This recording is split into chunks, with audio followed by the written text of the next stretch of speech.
Jadi sifat wujud Allah yang tertanam di dalam diri insan itu ada pada diri ruh. Makanya kenali ruhmu itu.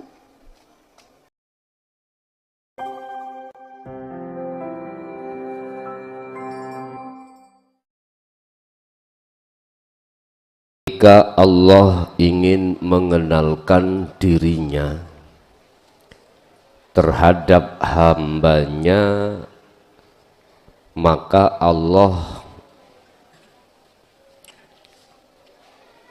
menyatakan secara kezahiriannya lewat nurullah.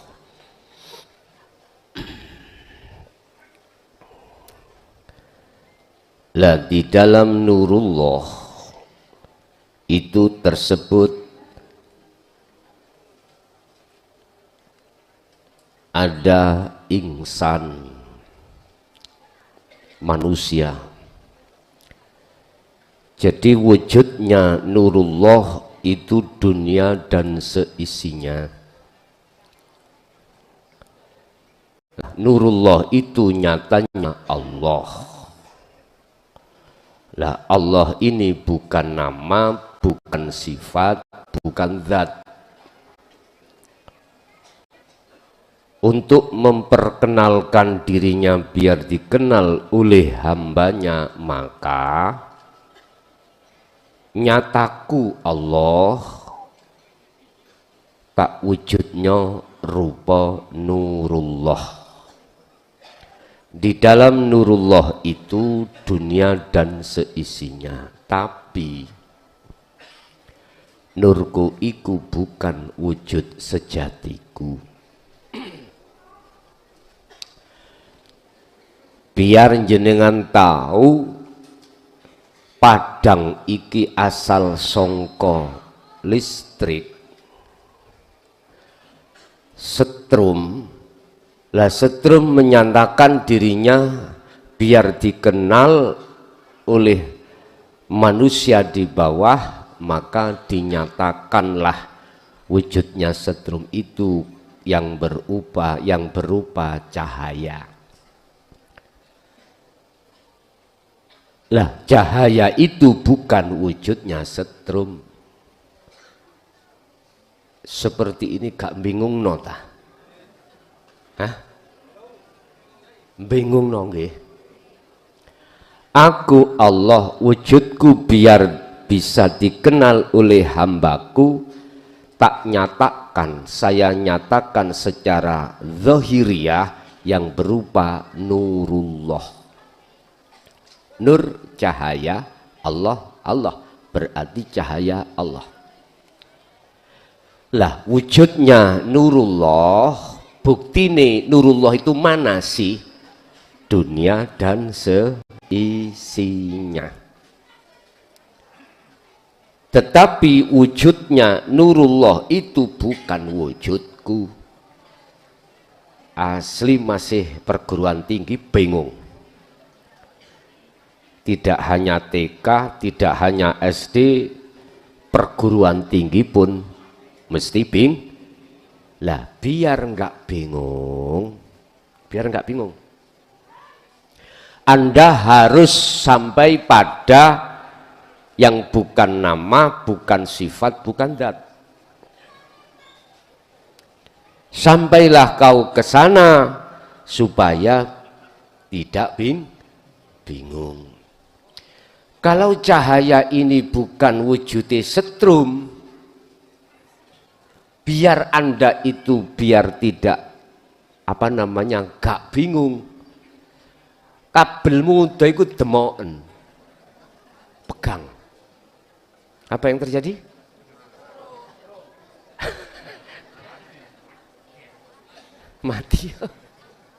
Mati ya? Baru tahu kau. Biar gak mati, demoken diluk gini. Biar tahu rasanya kalau wujud setrum itu ada di kabel gitu. Bukan cahaya ini. Gini Pak, kita akan mengenal dan tahu alias tidak bingung, pelajari Di dalam ingsan itu ada nyatanya Allah, termasuk sifat 20. Sifat 20 yang kita sebut sebagai sifat wajibnya Allah. Mulai wujud sampai mutakaliman itu dibagi menjadi 4 kelompok. Yes. Satu kelompok pertama disebut sifat nafsiyah. Nafsiyah. Nomor 2 disebut sifat salbiyah. Nomor 3 disebut sifat ma'ani. Nomor 4 disebut sifat maknawiyah. Maknawiyah pun. 4 kelompok ini mempunyai arti tersendiri-sendiri. Dan itu ada di dalam diri makhluk hanyalah insan. Manusia. Selain daripada manusia enggak ada. Mengapa? Karena satu-satunya makhluk Allah yang sanggup membawa amanah Allah sing ngacung dhisik dahulu itu manusia. Gini, Gusti Allah woro-woro. Tahu woro-woro? Iklan, kasih pengumuman. Di situ ada malaikat, di situ ada jin, di situ ada iblis, di situ ada manusia, di situ ada hewan, di situ ada tumbuh-tumbuhan. Hei makhlukku kabeh, sopo siapa yang sanggup membawa amanah ini? Sing ngacung dhisik sampean-sampean aku lho ngomong atung. Semua makhluk selain manusia tertunduk,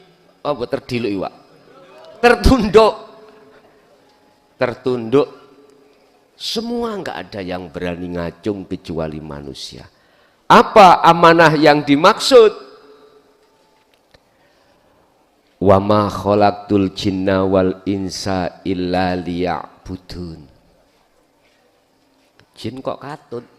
Pada jin enggak ikut ngacung nanti. Wa qala aidan wa ma umiru illa liya'budullaha mukhlishina lahuddin hunafa'a wa yuqimus shalah wa yu'tuz zakah wa dzalika dinul qayyimah. Jin Arab melok ngacung dikai gegeman sampai Ibrit. Tahu Ibrit? Rojone jin. Ojo. Kate ngeten gak sida. Gak sida.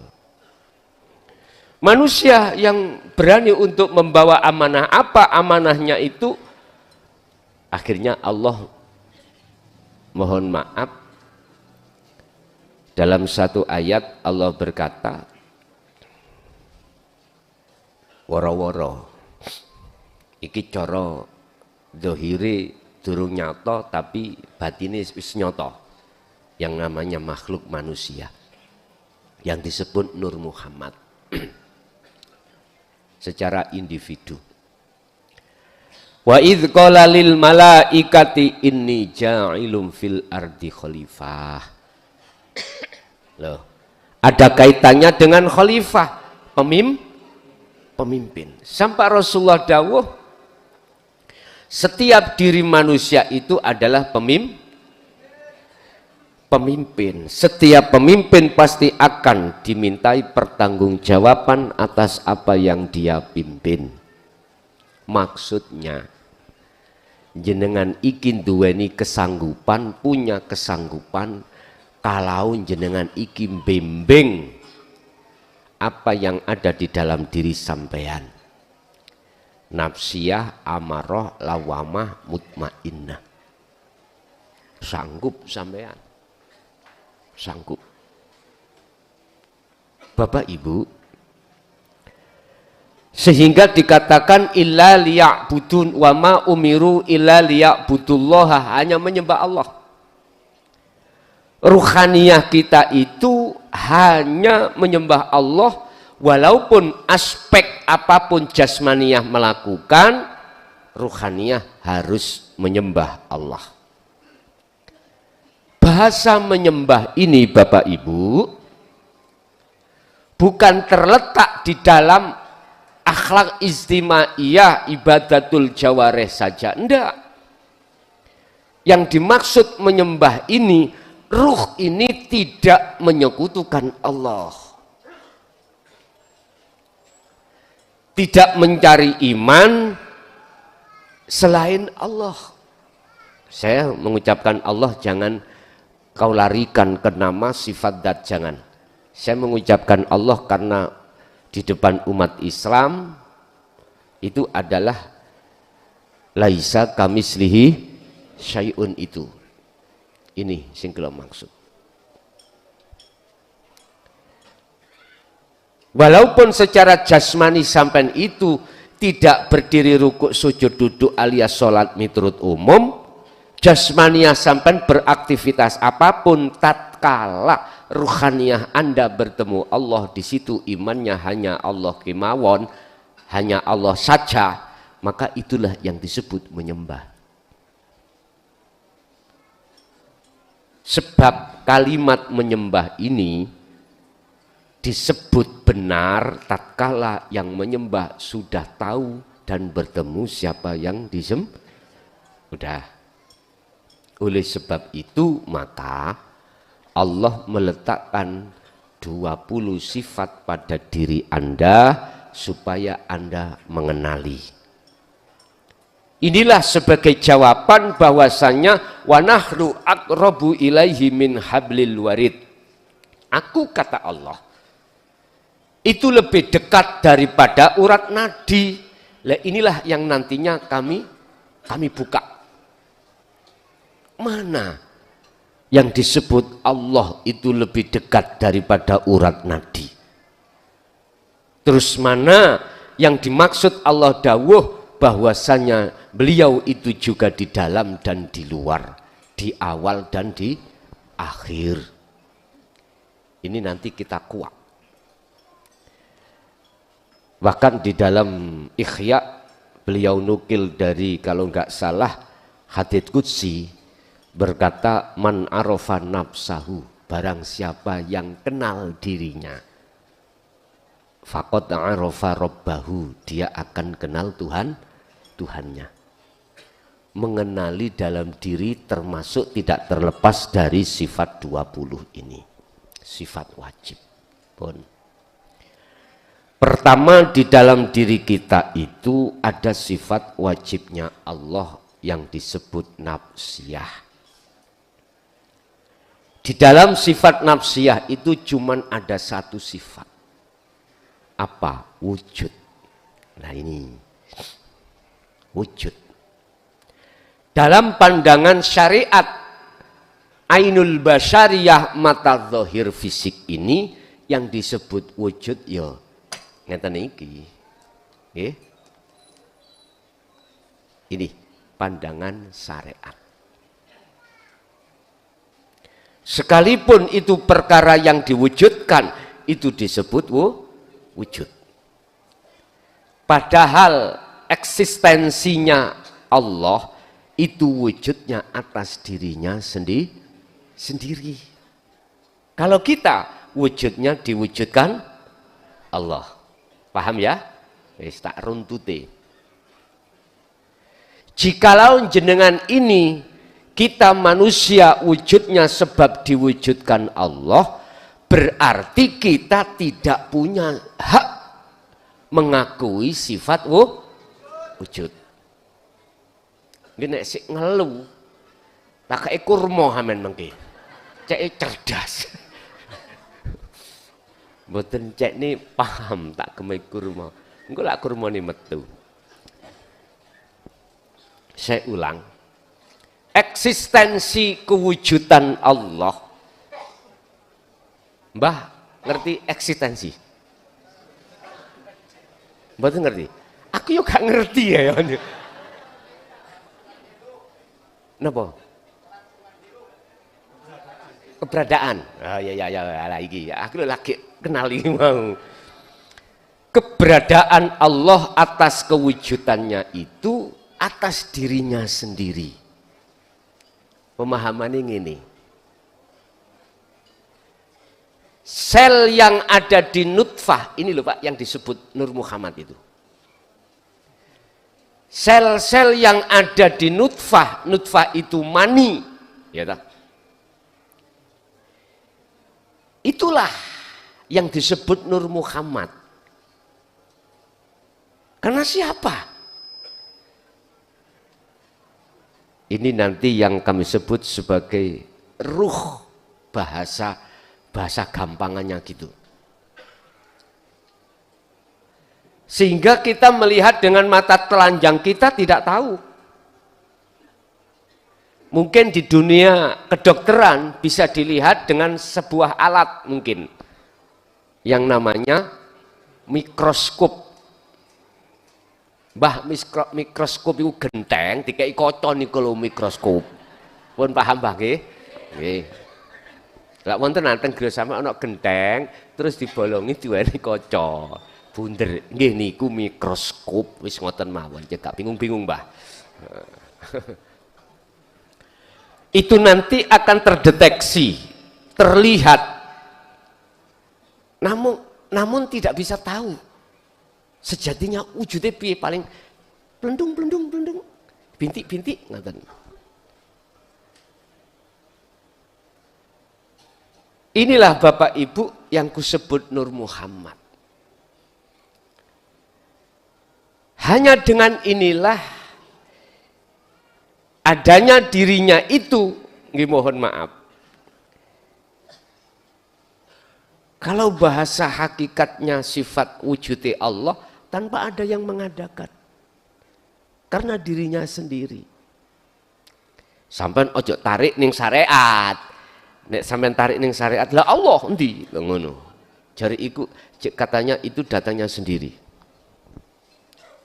Iki tak proses sampean. Jikalau tidak ada itu, tak akan wujud manusia. Tak akan wujud manusia. Padahal makhluk manusia itu sesuatu yang diciptakan, sedangkan Allah yang menciptakan. Pertanyaannya, apakah itu boleh disebut Allah? Jenengan ojo kakean polah. Tahu gak kakean polah? Jenengan jangan kakean polah. Wis bahasa Indonesia no. Anda jangan banyak tingkah mengatakan itu Allah jikalau Anda itu belum fana. Nggak boleh. Yaiku yang dimaksud aku itu nanti di situ. Anda jangan mengucapkan aku Allah di luar jikalau Anda tidak siap resiko apa yang akan menghujatmu. Jangan. Anda akan mengatakan itu Allah manakala Anda sudah kefanaan keakuan dirimu, baru punya hak untuk mengatakan. Jadi manusia siapapun tidak punya hak untuk berkata aku Allah, nggak punya, nggak boleh. Yang boleh itu yang sudah kefanaan keakuan diri, barulah di situ berhak untuk berkata. Wis balik yang sifat wujud.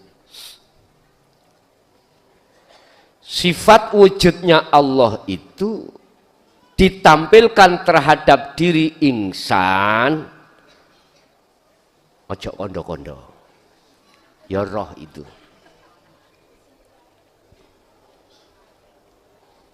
Tapi roh iku dudu Allah. Panas ndas gugus. Wis disiapi ngombe dah. Ya wis, ngombe. Wis sampean gathukno bingung iki mang ambek kalimat niki sing kula waca, dilungkas. Kula wacane. Orang ahli hijab kita yang belum sampai ke ahli makrifat itu mengatakan punya prinsip akidah, keyakinan wujudnya Allah itu diyakini karena adanya wujudnya selain Allah, yaitu nurullah, yaitu dunia dan seisinya. Saya ulang, kita ahli hijab itu punya prinsip akidah keyakinan bahwasanya wujudnya Allah itu diyakini ada dengan adanya selain Allah. Sehingga yang dia pandang, dia saksikan, dia imani, dia didepankan, itu adalah wujud selain Allah. Akhirnya sampai kapanpun kita sebagai ahli hijab tidak akan pernah tahu sejatine wujudnya Allah dengan hakul mubin, dengan nyata, nggak bisa, alias gelap, alias wujudnya Allah itu gelap di mata kami sebagai ahli hijab. Saya tidak berbicara belakrak. Apa sih belakrak itu Pak? Meluas, apa sebabnya? Oh gak tahu, wis, udah, babnya bukan di situ. Saya babnya wujud. Sampai kapanpun kita akan mengatakan bahwasanya Allah itu gaib, tidak hakul mubin. La ilaha illallah al-malikul hakul mubin, tidak bisa. Nyatanya Allah itu tidak bisa kita buktikan. Justru ketika saat kita mendahulukan wujudnya dunia inilah Bapak Ibu, akhirnya wujudnya selain Allah sebagai hijab tutupnya basiroh kita, akhirnya Allah tidak nyata. Udah. Sehingga kami simpulkan wujudin dunya saisine sebagai bukti atas wujudnya Allah, sebab wujudnya dunia ini yang mewujudkan adalah Allah. Satu. Nomor dua, engko sampai hubungkan kali keterangan sing depan wau. Nomor dua, disebut sebagai ahli syuhud. Ini ahli syuhud itu ahli di mana sudah kefanaan diri, sudah kenal diri, dirinya sudah kenal, sudah tahu dirinya. Ini ahli syuhud. Berhubung ahli syuhud itu sudah kefanaan dirinya makhluk dan atau kefanaan makhluk lainnya dalam pandangan basirohnya, maka yang nyata, yang tanpa wujud itu wujudnya Allah, dan wujudnya Allah itu dijadikan sebagai prinsip bukti akidah ketidakwujudnya selain Allah termasuk dirinya. Sik bingung,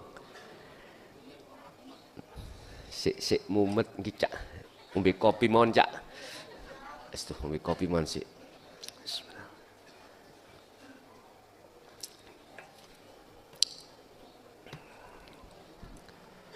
Nek jenengan tasih bingung Pak, nyuwun sewu, mpun dipeksa. Daripada nok kini gendeng dadi gawe. Pun nyantai mawon. Pun kula wangsuli. Ahli syuhud Ahli syuhud itu siapa? Ahli hatinya itu persaksiannya sudah benar. Asyhadu an la ilaha illallah, itu sudah benar. Tidak ada yang kusaksikan, kuimani, kupuja dan kupuji dan kusembah kecuali Allah. Jadi persaksian sampean itu dikatakan benar kalau kita sebagai si penyaksi itu tahu wujudnya Allah. Lah berhubung ahli syuhud ini sudah dibuka perkara yang menutupi basirohnya oleh Allah, yaitu masyiwallah, dunia dan seisinya sudah tiada, maka nyatanya Allah.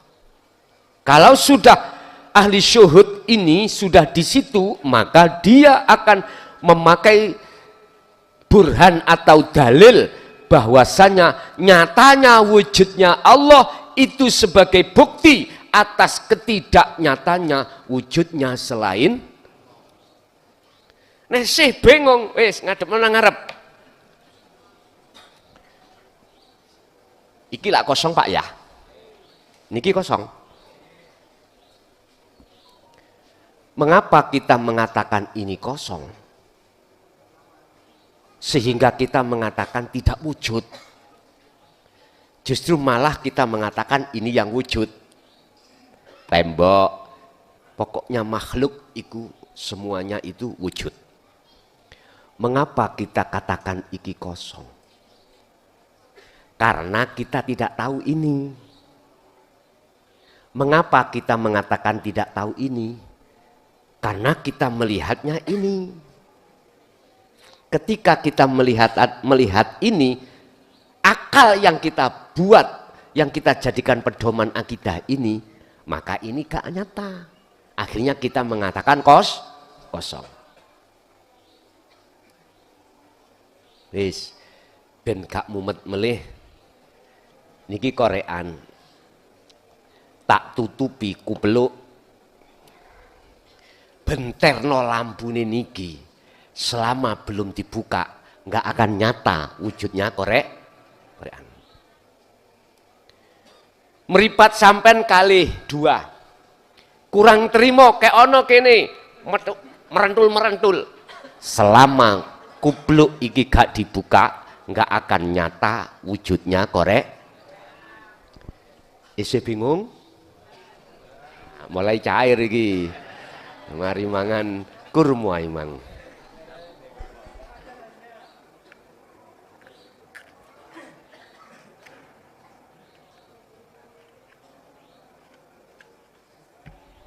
Ngaji babakan ilmu akhirat iku ora kena dipaksa.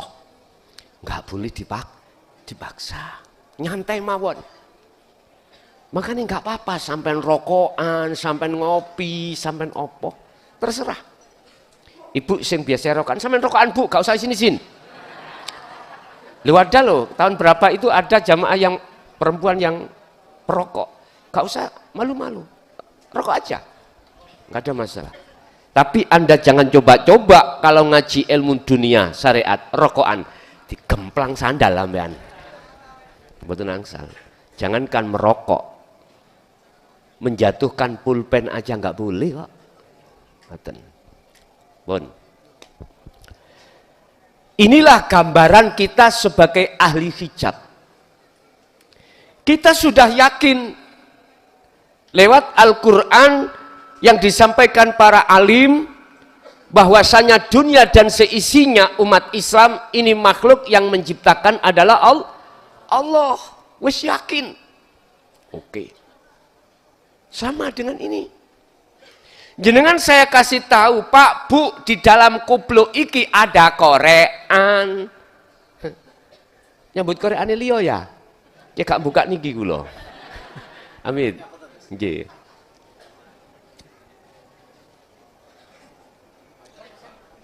Matur suwun.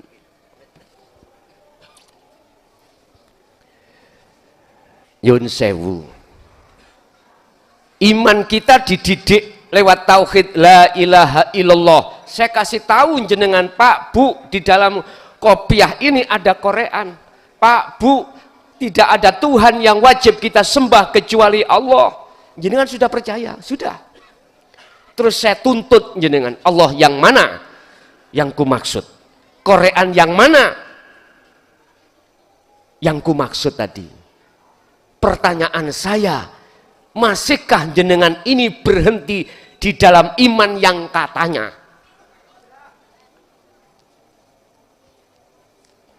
Jari sapa Gusti Allah iku Tuhane awak dhewe wong Islam. Quran yang disampaikan oleh ulama jare nih sama.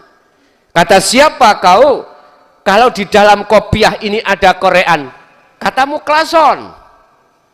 Oh iya iya. Pertanyaanku, masih tetapkah kau berdiam diri? Imanmu itu katanya.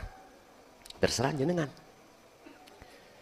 Kalau jenengan masih tetap di situ, mohon maaf, sampai kapanpun Anda sepanjang masa jenengan tidak akan pernah tahu bagaimana nyatanya Korean. Nggak akan pernah. Sehingga ketika jenengan melakukan apapun, yang kau lihat itu hanya kopiah. Dilihat dari belakang kopiah, depan kopiah, dari manapun kopiah. Artinya walaupun jenengan ikut disebut al-ubad, ahli ibadah, ya ahli ibadah, 5 waktu oye, sunah qobliyah ba'diyah oye, sholat sunnah bengi sampai berapa sunan 1000 rakaat yo oye, apalagi ditambah sholat taraweh oye, di depan sendiri, kadang-kadang ngimami, ya gak ono makmumi, ya. Kadang-kadang jenenge kemajuan. Hari pertama kebek, hari kedua kemajuan ada, habislah tinggal imamnya sendiri. Tapi nek Jawa Baru mboten bendino kebek ya.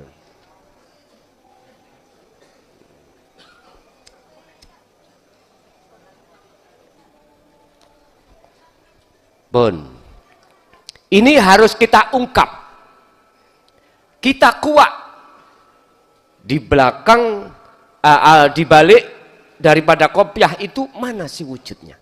Kita ungkap di balik nurullah itu ada siapa? Yang dimaksud Allah kang sejati itu harus kita ungkap. Makanya hadits qudsi Allah katakan, sing sapa wongi barang siapa kenal dirinya itu siapa, maka dia akan kenal Tuhannya. Kita akan menguak isi sifat wajibnya Allah di dalam diri kita sebagai manusia. Lah, wujud itu yang mana? Yang disebut sifat wujudnya Allah itu yang mana? Apakah jasmani ini? Bukan.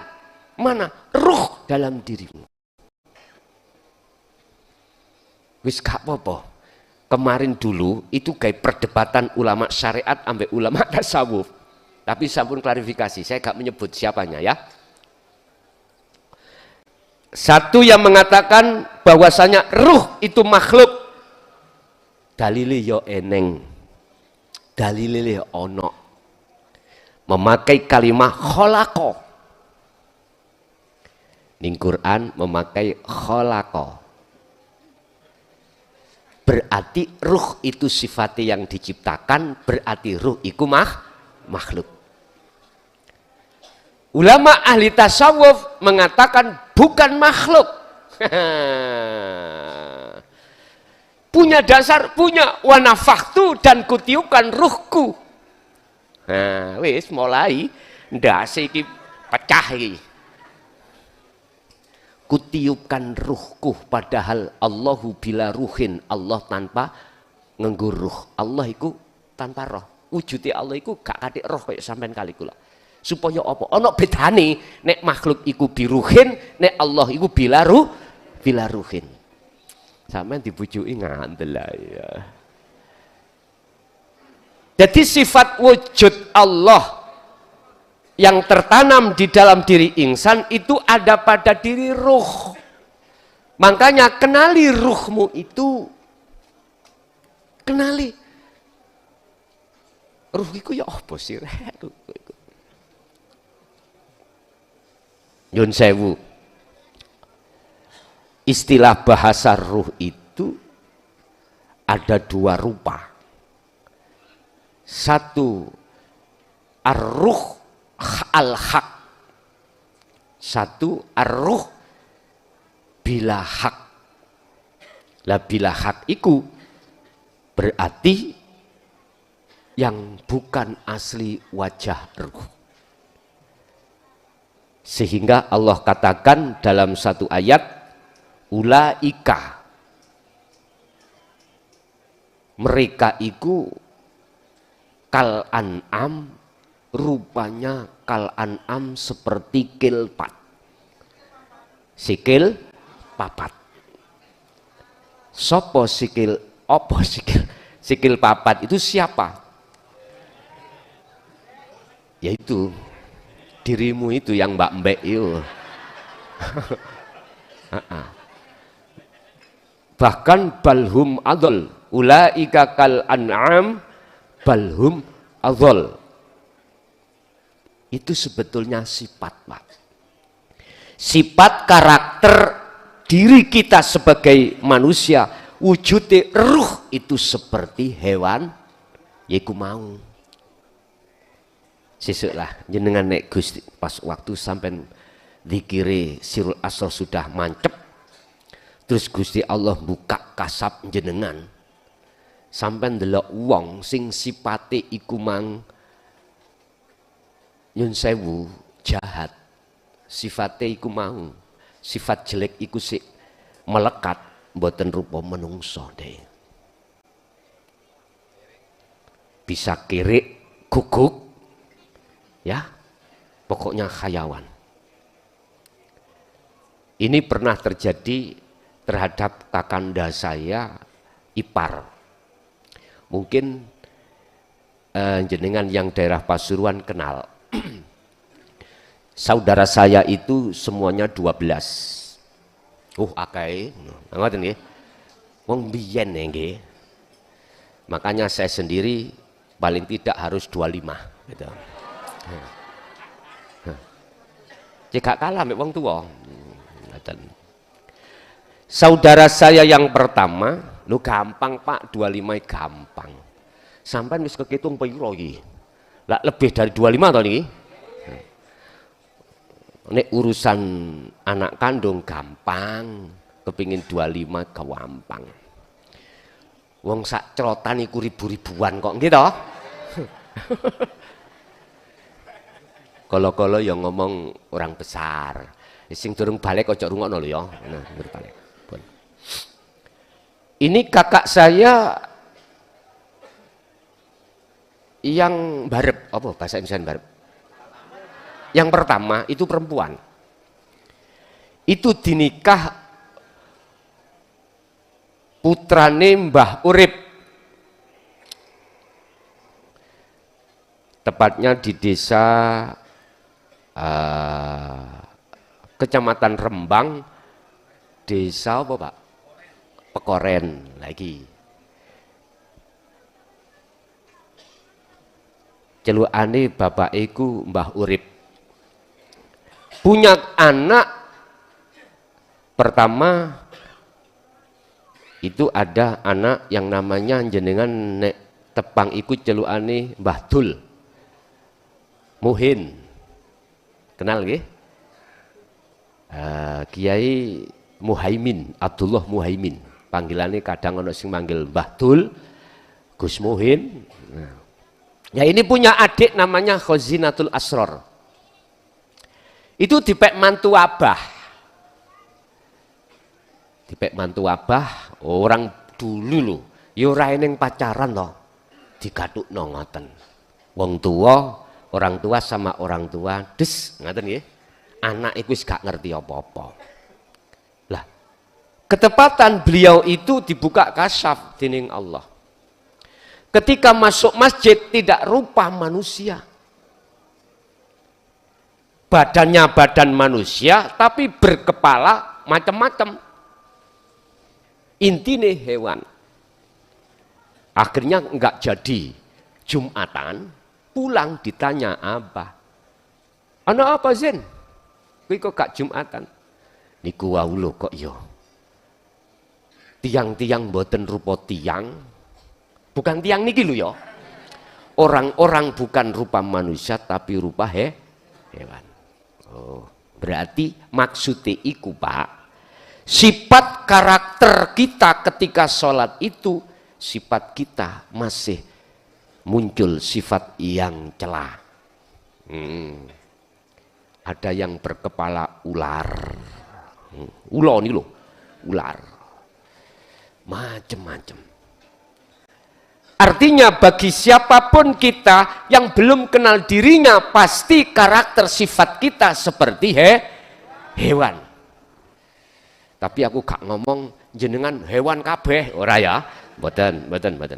Nah, kasaf ini bisa dibuka oleh Allah ketika jenengan ini mulai tanggal 17 nanti ke atas, itu urusan Allah. Akan tetapi jenengan jangan kaget.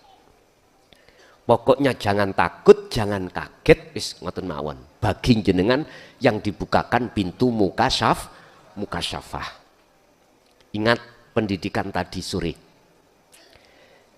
Jenengan iki dibimtek oleh Allah sebelum menjadi kepala desa, dibimtek bagaimana cara menjadi kepala desa yang benar.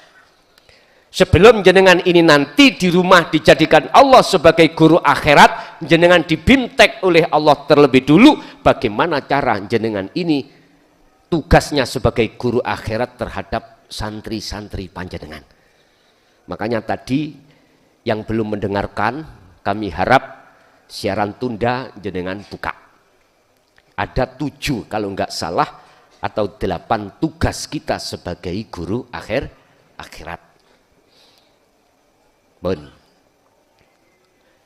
Lah, dengan adanya Gusti Allah membintek inilah Bapak Ibu, sebetulnya beberapa tujuan diantaranya adalah untuk supaya Anda mengenal diri Anda itu siapa.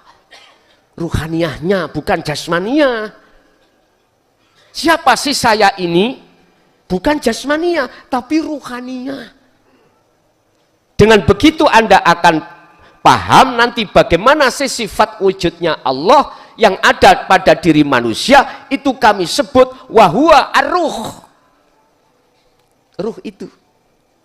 Tapi mohon maaf, ini kalau sampai sandingkan dengan teori hukum syariat mesti tabrakan.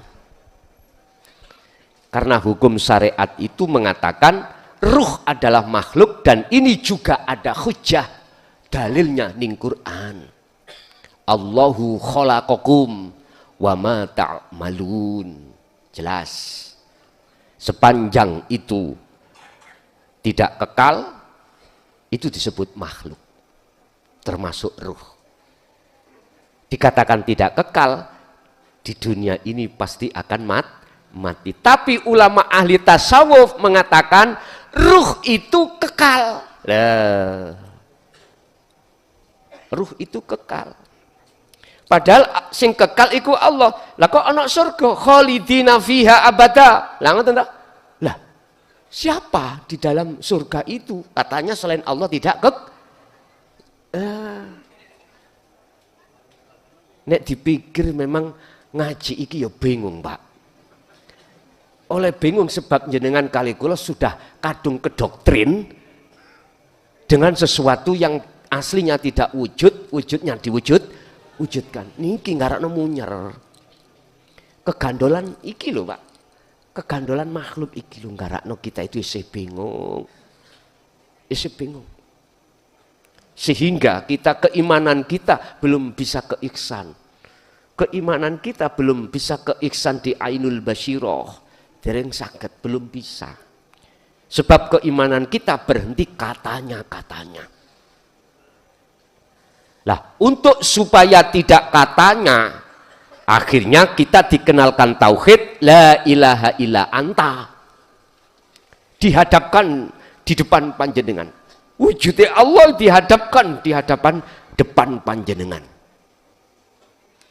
Bapak Ibu, Ketika sampan kali kulo ini sudah tidak lagi ingin duduk manis di tauhid Allah dan huwa, alias sampai naik ke anta, maka otomatis dalam diri jenengan itu ada pangroso kalau Allah itu dekat.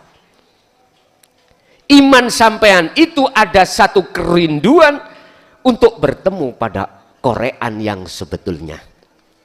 Akhirnya apa? Gusti Allah buka, Gusti Allah menghilangkan, mensikap tutupnya korean tadi yang kami sebut sebagai makhluk, yang kami sebut sebagai makhluk apapun. Lah, ketika saat itu disikap oleh Allah, Allah punya alasan. Ada sebab musababnya, asbabun nuzulnya. Mengapa satu hamba itu disikap oleh Allah, satu hamba tidak disikap? Itu ada alasan tersendiri. Bukan kita yang mensikap dan menghilangkan keakuan kita. Bukan. Ada beberapa alasan mengapa Allah mensikap atau membuang seluruh tutup-tutupnya korean itu tadi. Pertama, kembali lagi kepada keterangan yang lalu, kita menerima tentang ajaran dinut tauhid. Lalu kita mengamalkan dengan istiqomah. Berarti di saat berjalannya waktu, hati kita terus berzikir pada Allah. Itu loh alasannya mengapa Allah itu mendatangkan cahaya makrifat yang fungsinya cahaya itu untuk membuang dan menghanguskan seluruh apa yang menggelapkan hati jenengan. Ini yang menggelapkan hati jenengan adalah perkara-perkara selain yang disebut masyaallah. Perkara selain Allah. Kalau dalam hikam disebut al-aghyar, perkara-perkara yang menipumu. Apa? Syahwatud dunya. Jadi cara Allah untuk mensikap dan membuang kegelapan hatimu terhadap Allah itu dengan cahaya makrifatnya. Nah, cahaya makrifat itu akan muncul tatkala ruh itu bersanding terus dengan imanul haq atau rasa.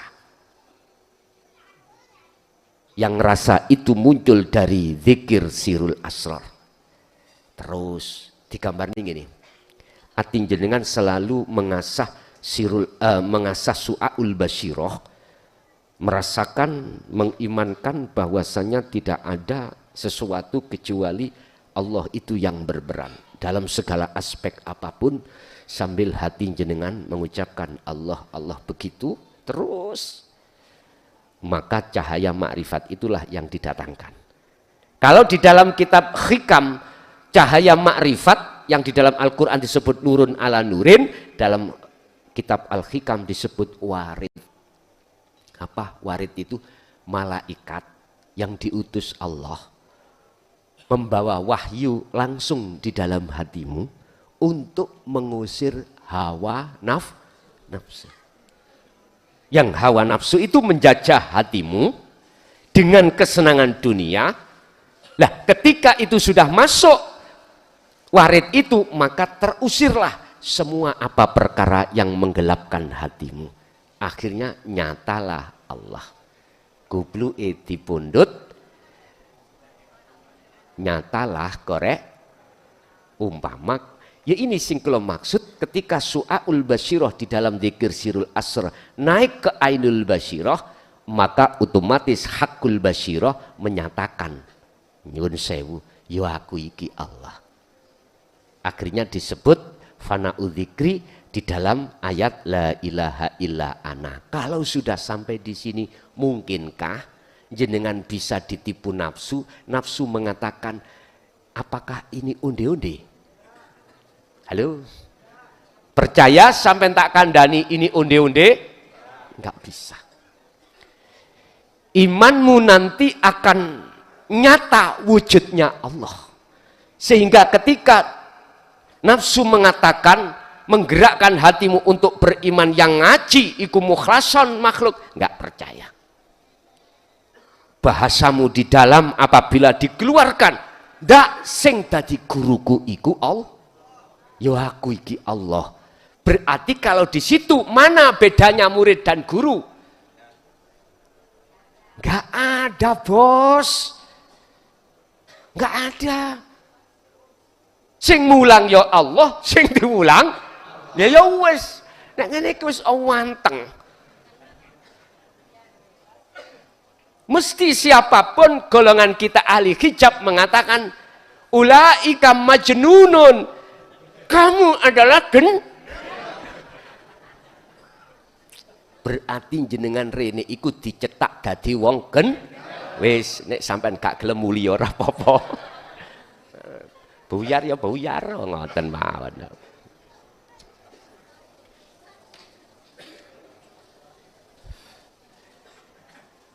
Barusan saya dapat WA. WA ini begini, Pak. Asalnya dia melihat YouTube, terus melihat isi materi di dalam YouTube mengatakan, kok ono kepala desa jadi jane duduk pangkate.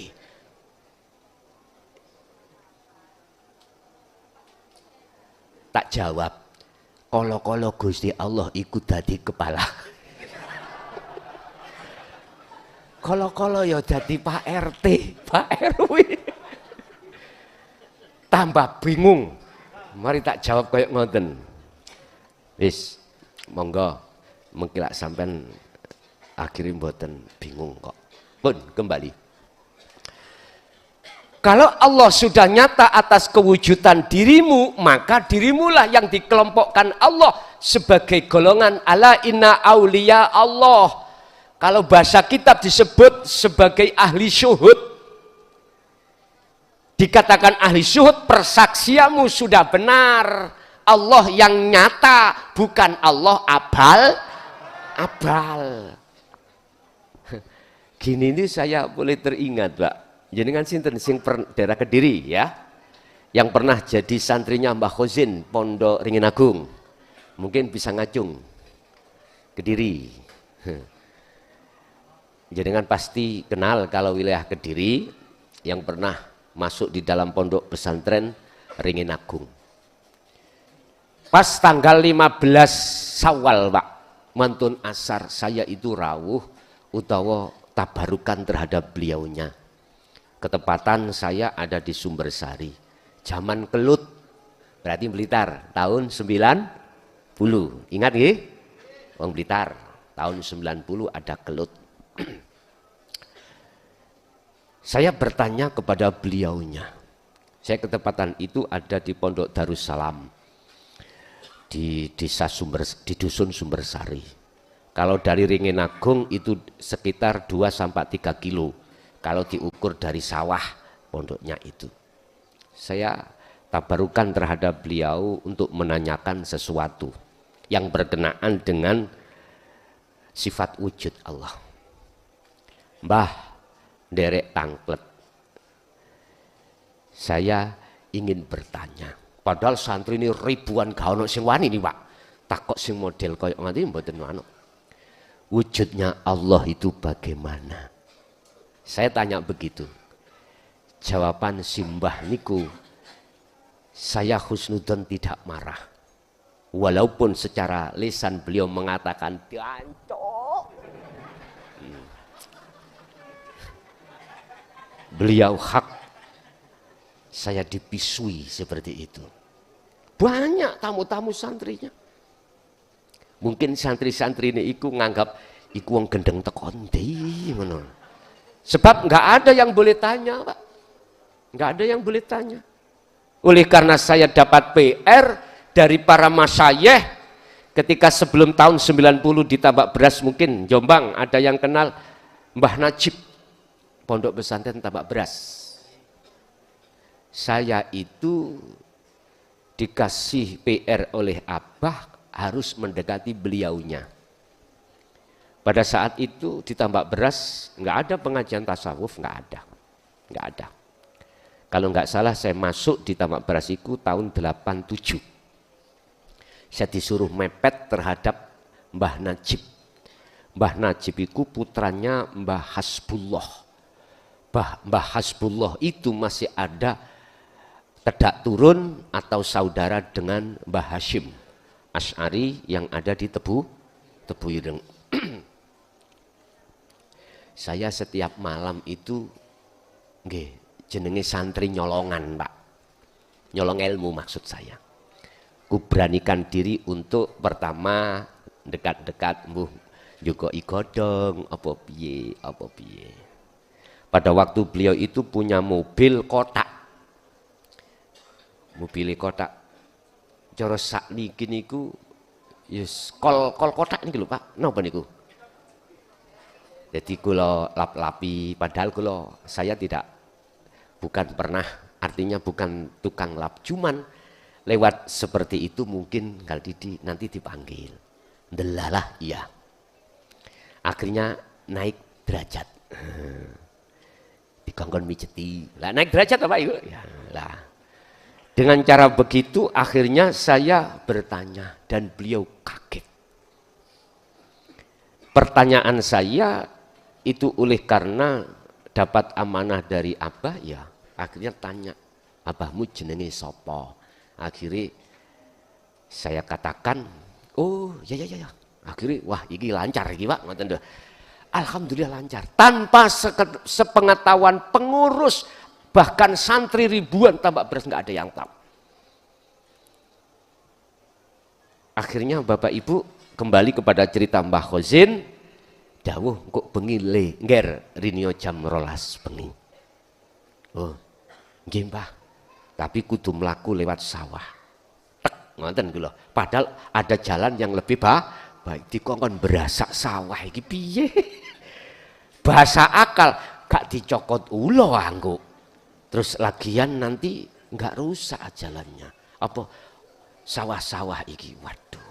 Tapi nggak berani bantah, Pak.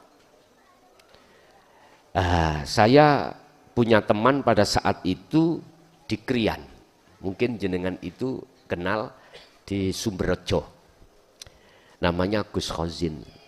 Bilang ngalor didik Sumberjo apa piye kan. Tapi ketika saat saya ke sana ke Mbah Khozin jam 12 malam itu sendiri. Akhirnya apa, Pak? Jawabannya Mbah itu gini. Wujude Allah iku Allahmu iku wakeh. Wakeh. Wakeh ku banyak. Kaget to, Pak. Allah kok akeh. Perasaku yo Allah iku yo siji. Kok Mbah bilang akeh. Iku karepe kita itu disuruh untuk syuhudul wahdah fil kasroh. Masuklah kau di banyak tapi ahad. Tapi enggak diterangkan seperti itu. Beliau hanya bersabda, Allahmu iku wakeh son, ger wakeh. Nek Allahku iku tunggal. Bingung maneh kula. Di Quran iku prasaku Allah iku siji kok. Ternyata apa Pak Bu? Akhirnya dijawab dalam jawaban yang benar.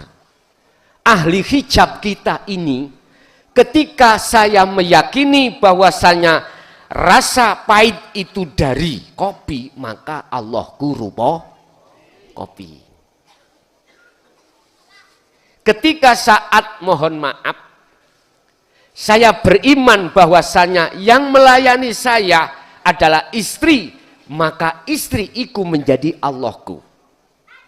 Sehingga nanti ketika saat ditanya oleh malaikat mungkar nakir marrabbuka, jawabannya nggih bojoku. Ternyata banyak Pak. Tuhan tuh di dalam hati saya itu banyak sekali. Lah yang dimaksud beliau Tuhanku iku ahad, ger. Syuhudul kasro fil wahdah. Beliau itu bisa masuk di dalam banyak, tapi banyak itu jadi tunggal. Yo urip iku. Beliau tidak memandang bentuk rupa secara fisik, tapi beliau memandang rupa wujudnya hidup. Ya Allah itu. Sehingga Allah itu di sini, di situ, dimanapun, ya sudah.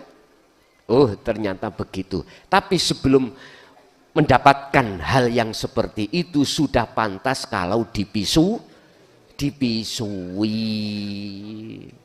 Berarti beliau memisui saya. Bahasa Indonesia ini misui apa? Mengumpat, mencaci saya dengan bahasa COK, ya toh? Itu berarti berkah. Wes. Kembali kepada sifat wujud. Sifat nafsiyah adalah sifat yang wajib hanya ada pada diri Allah. Selain itu tidak. Karena nafsiyah itu adalah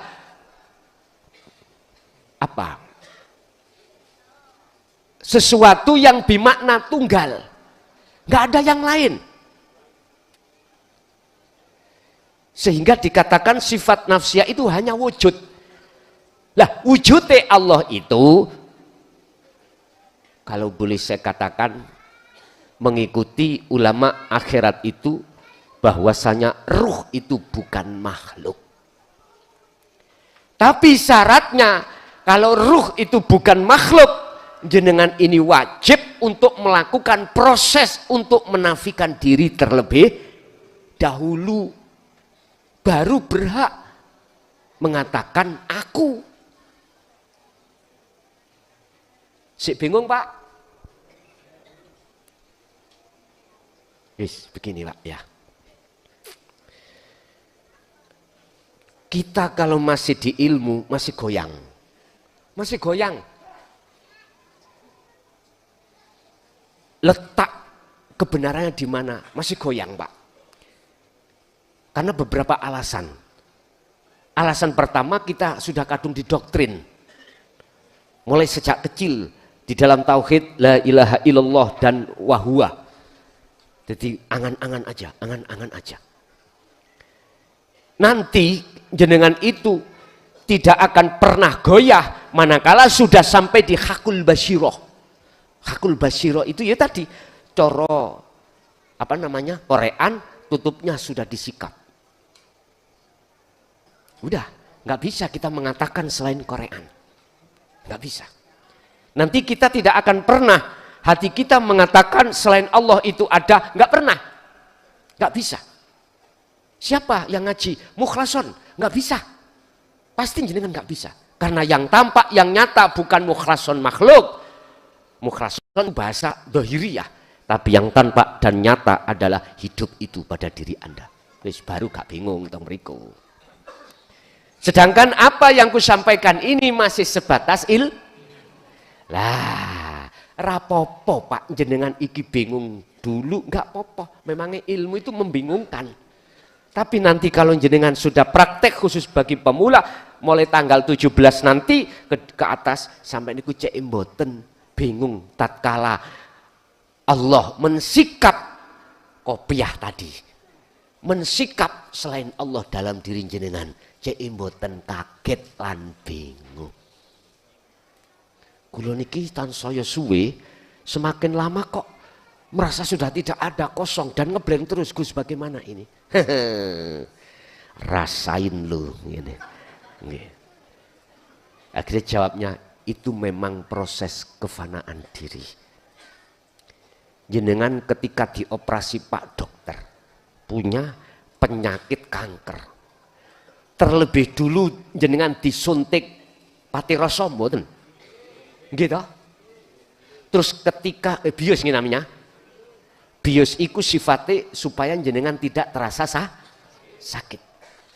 Akhirnya jenengan gak sadar, tapi bisa melihat tapi gak sadar. ingin mengobahkan, menggerakkan diri Anda nggak bisa. Tapi Anda tahu apa yang dilakukan oleh Pak Dok karena melek. Nyun sewu yang pernah operasi, jenengan pasti ada di alam di bawah sadar. Dengan begitu jenengan tidak terasa sakit. Sama dengan jenengan ketika saat dioperasi Allah. Apa yang menjadikan kotoran hati disikap Allah nanti seperti itu.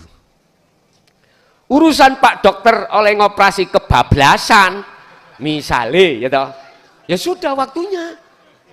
Nyapa bingung-bingung, ya dikubur. Enak toh jenengan sudah tidak nanggung kanker, ya toh? Ya sudah. Sing bingung itu yang lainnya itu toh. Anak istri itu yang bingung. Salahnya dia bingung, dijak gak bingung, gak gelem. Udah, kalau itu sudah waktunya, aku yakin, yo disebut kebablasan. Nek belum waktunya, mesti kembali. Banyak orang-orang yang mau operasi takut, Pak. Takut rambalik. Sehabis diceritani temannya operasi gini-gini, takut. Sehingga banyak ahlinya itu datang ke rumah saya untuk minta omben-omben. Bagaimana Pak E atau anakku niki mboten takut benjing ajenge operasi. Oh gampang. Gampang. Yo gak disadarno, baru mboten takut. Sering hal itu terjadi. Jadi kita akan nyata wujudnya Allah di dalam diri kita yang kami sebut hidup. Ada yang mengatakan ruh, ada yang mengatakan Nur Muhammad. Ini sebutan aja Pak, ya. Ini hanya sebut. Tapi ini bagi ahli syuhud aja loh ya. Ahli hijab tidak berwenang mengatakan ini nggak boleh. Hanya ahli syuhud yang dikehendaki Allah untuk boleh hatinya beriman di situ. Artinya antara Nur Muhammad ruh dengan hidup la farqa bainahum. Nggak ada bedanya. Karena apa? Karena dirinya itu sudah berarti yang bersaksi dan yang menyaksikan itu hanyalah Allah. Yang bersaksi dan yang menyaksikan adalah Allah. Jelas nggih? Tapi apa yang kusampaikan ini sebatas ilmu, nanti buktikan sendiri. Ketika jenengan membuktikan itu, Allah menarik ruhaniyahmu di dalam musyahadah atau mensikap seluruh apa yang menggelapkan hati kita, disitulah nanti Anda tidak ada sama sekali kemamangan, sedikit pun nggak ada. Perkara yang inna syirka la zulmun azim, perkara yang menyekutukan Allah itu sudah tidak ada di dalam dirimu, maka kegelapan itu tidak akan pernah ada. Barulah jenengan, oh kita sing dimaksud tarik gendeng biyen. Itu. Itu sifat wujud wajib hanya pada diri Allah saja sehingga masuk di dalam sifat nafsiyah.